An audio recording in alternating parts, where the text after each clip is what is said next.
Olá pessoal, hoje começaremos mais uma nova série de vídeos falando sobre política e economia. É importante para que nós possamos entender a interferência da política na economia e da economia na política.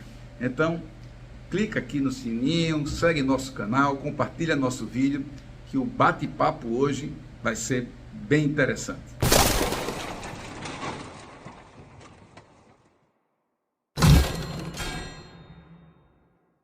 Bem, como todos sabem e estão vendo, não é difícil de esconder, o Brasil hoje passa por momentos bem delicados.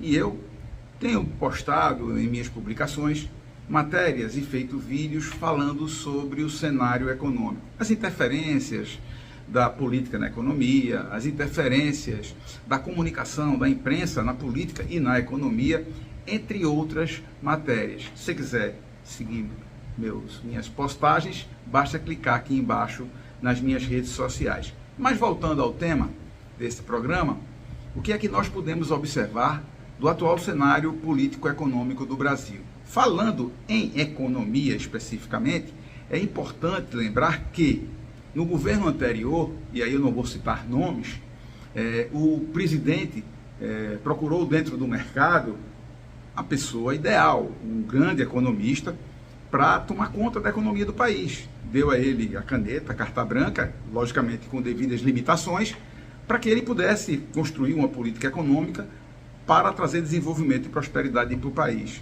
Logicamente que todo economista sabe que quando se trata de economia, existe muito conflito com a política, porque nem tudo que os economistas fazem vai agradar ao povo. Muitas vezes, no início de um projeto, é preciso é preciso fazer com que as pessoas tenham vamos dizer assim, mais dificuldade, mais dedicação. Mas enfim, o presidente anterior colocou no Ministério da Economia um dos principais economistas do país. O Brasil estava numa expectativa de crescimento, passou pelo momento complicado de pandemia, mas dentro do possível soube administrar.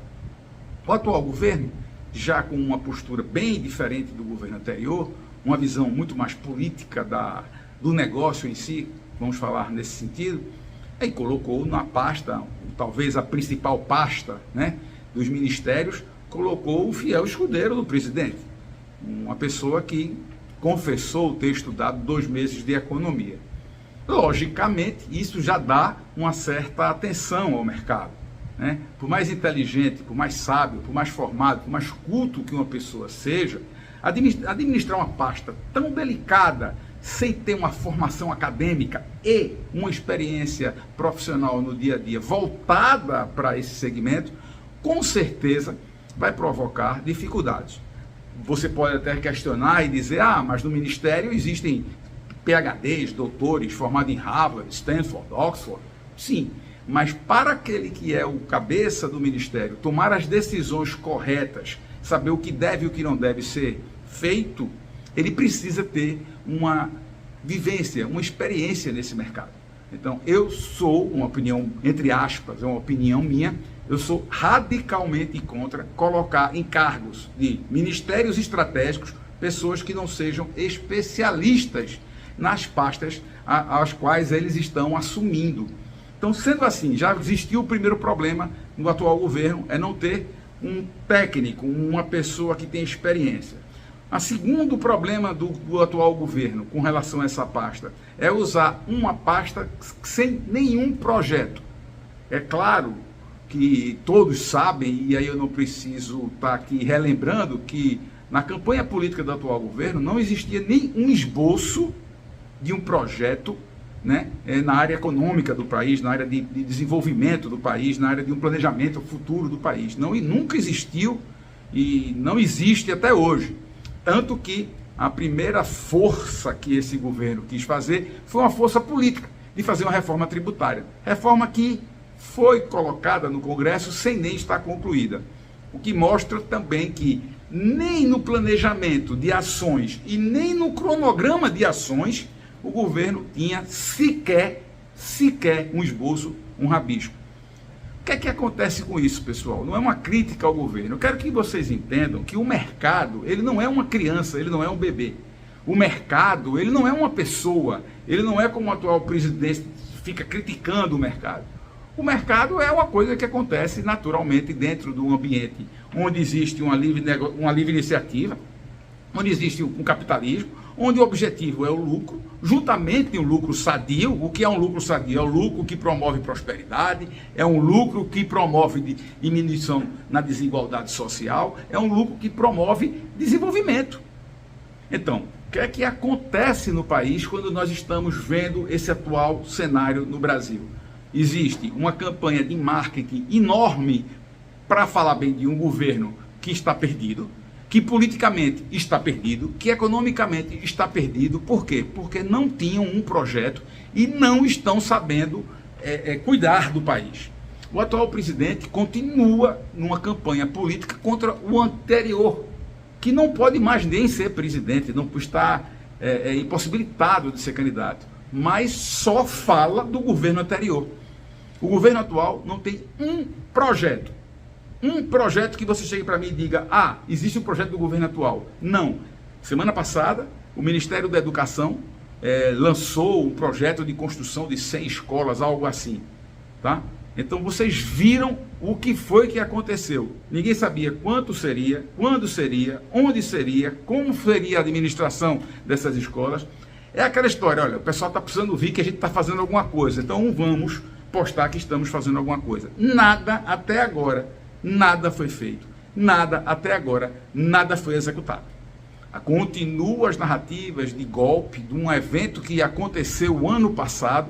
Até agora, essa briga política fez com que a inflação aumentasse de uma forma desordenada, investidores parassem de investir no Brasil, projetos dentro do país que estavam parados ou que estavam sendo reiniciados foram parados, grandes empresas deixando o país, o agronegócio, que é um dos pilares da economia do Brasil, passando por dificuldades, coisas que no governo anterior eram recordes em cima de recordes, tá certo? E o governo atual, que é o maior problema, é onde eu quero bater forte aqui nesse meu comentário, é que o governo atual, não importa quem seja, não sabe o que fazer.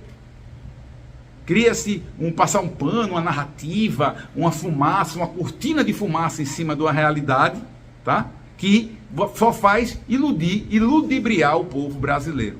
Então, o problema do Brasil é um problema muito maior do que o que está sendo divulgado, porque está sendo proibido de ser divulgada a realidade. É um problema que, para nós podermos reverter isso, vai ser necessário um esforço descomunal, porque, vejam só, na hora que você começa um projeto e que você para você recomeçar, é muito mais difícil do que você começar um projeto do zero.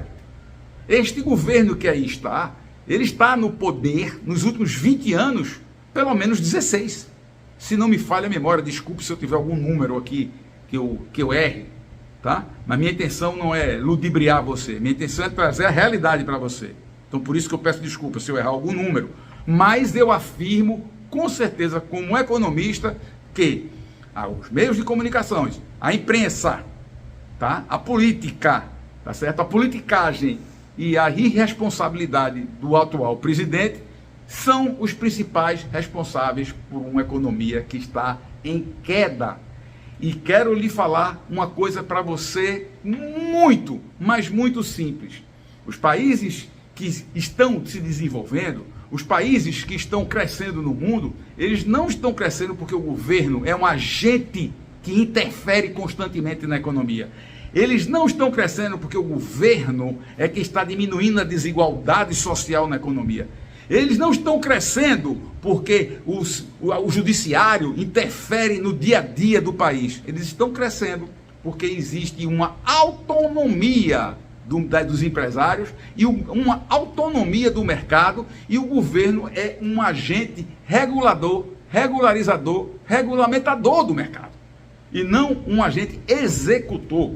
No Brasil tudo é o governo. No Brasil o governo tem que decidir amanhã até o que eu vou comer. Não pode acontecer dessa forma. Regredimos, voltamos à época da Mesopotâmia, talvez até a época do homem de Neandertal, falando em economia, né? Falando em economia, reduzimos, retrocedemos muito, e eu espero que em picos de lucidez, em momentos de sanidade mental, né? Esse governo pare, chame os empresários, né? E consiga fazer um país que possa crescer. Porque se você está aí pagando sua aposentadoria, escondido atrás do WhatsApp e da televisão, achando, não, eu vou me aposentar, não quero me meter. Eu quero dar uma notícia talvez trágica para vocês. Eu não dou 5 anos para a previdência privada no Brasil estrangular.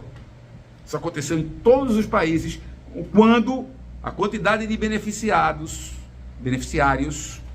foi maior do que aqueles que pagam o imposto. Então, para concluir este meu curto vídeo, eu quero dizer uma coisa para você. O Brasil precisa ser repensado. A ideologia precisa sair da pauta do dia a dia do brasileiro.